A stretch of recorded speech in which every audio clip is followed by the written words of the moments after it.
This is Mag from the Rainforest exhibit, and I want to welcome you to a new vlog. This vlog is just a quick, short story about why I started loving vivariums and naturalistic exhibits and animals and things of that nature. Not a lot of people know I grew up in New York City when I was a kid. I was a street kid. Everybody who knows me knows my history.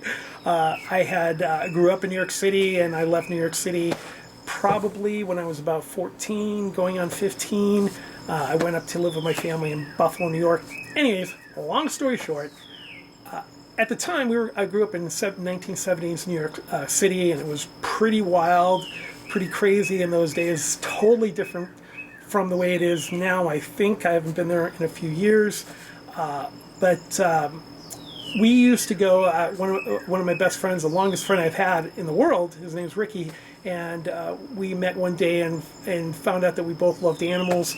So from that point on, we went to every pet shop, every zoo from the Bronx Zoo, the Central Park Zoo, the Staten Island Zoo, American Museum of Natural History, every pet shop from Brooklyn to Queens into Manhattan.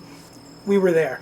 We went up into the Bronx, and off of Dyckman up there, they had this one pet dealer who was black market, and he was selling all kinds of animals. At that time, captive bred wasn't a thing.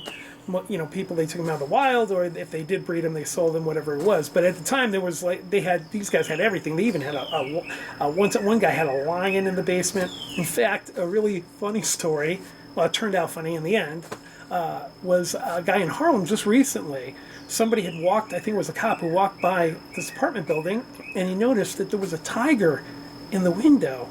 And he wasn't sure if it was stuffed or whatever until it started moving and standing up at the window looking at him. So, long story short, some guy had a tiger in his apartment. And so when animal control, they obviously is not allowed to do that, they took it, and the veterinarian said it was the healthiest tiger he's ever seen. So the guy loved the animal, and he took really good care of it. But, you know, now I don't know where it went. It went to some rescue center or whatever. Now with that thing on Netflix now, that's a real big deal going on. So that, I'm sure maybe you probably have heard of it since it's been a pretty popular story. But in those days, in the 70s, animals were, I mean, you could get anything you really wanted if you wanted it, if you could take care of it, and some people didn't even do that. But there was one little store that was called Small World's Vivarium, and this was a very tiny little store on the Upper East Side of Manhattan, and they had, you'd walk in, they had every type of amphibian, arachnid, they had snakes, and they had everything. They had mantellas, they had poison dart frogs, they had tree frogs, everything. And when you walked in, they had these ropes that were on the ceiling with branches and vines all along it. I mean, like a mat, but separated enough that you could see that there were chameleons, old world chameleons on it, like Jackson chameleons, Vale chameleons, just walking around up there. It was so cool.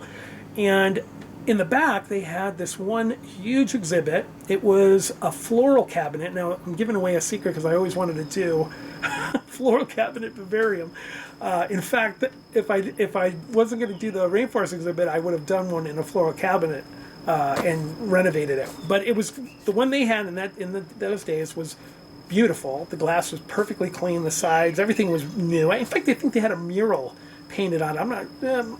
My recollection of that is not too clear, but anyway. But inside they had like a little waterfall, and they had plants and rocks and a drip system, and it was lush inside. I think they had mantellas running around in there. But every time I would go to this pet shop, I'd go make a beeline right for this thing and push my face up against the glass, and it was really cool. So from that point, I think I really started liking, I started knowing that, hey, you know, if they can do it, I can do it. Anybody can do it. If they want to build a naturalistic environment inside their home or whatever, you can do it. If these guys can do it, we can do it. So that was really my first real love for this type of thing. And a lot of my also background is I used to work at building zoo exhibits in the United States, and I learned a lot of my skills from that. And that's obviously a larger $1 million projects, but you can take a lot of those skills and bring it down to a smaller enclosure, which I have done that. And there's other guys who have done it too. So Anyway, that's why I love Vivariums. I hope you guys can tell me. I'd love to hear in in the comments why you do. Also, if you go to www.therainforestexhibit.com, we have a contact page.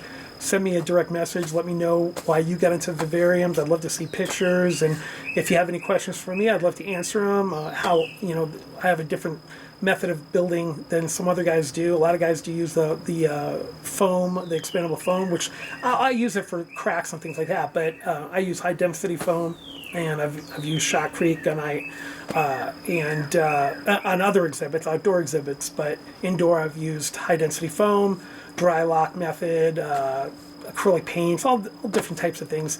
I've used Epoxy, Polygem products, and those are a lot of the products that we actually use in zoos for all the trees and Cleveland Botanical Gardens. I worked on that exhibit. I worked in stuff at Henry Dorley Zoo in Omaha, Nebraska, all over the United States. And we use a lot of those products in the large exhibits, and I'm using those in these smaller exhibits. So let me know what you think. Tell me all about why you love Vivariums. We are about to, I've been hinting at it all along and just announcing that we're going to start providing a service to build for residential homes and businesses, even smaller zoos and stuff like that. So there'll be more about that coming up soon. And maybe I haven't really mentioned it too much, but it doesn't mean I've been working on it every time that I'm not on a vlog or doing something else. I'm working on getting that going. So you'll hear more about that soon.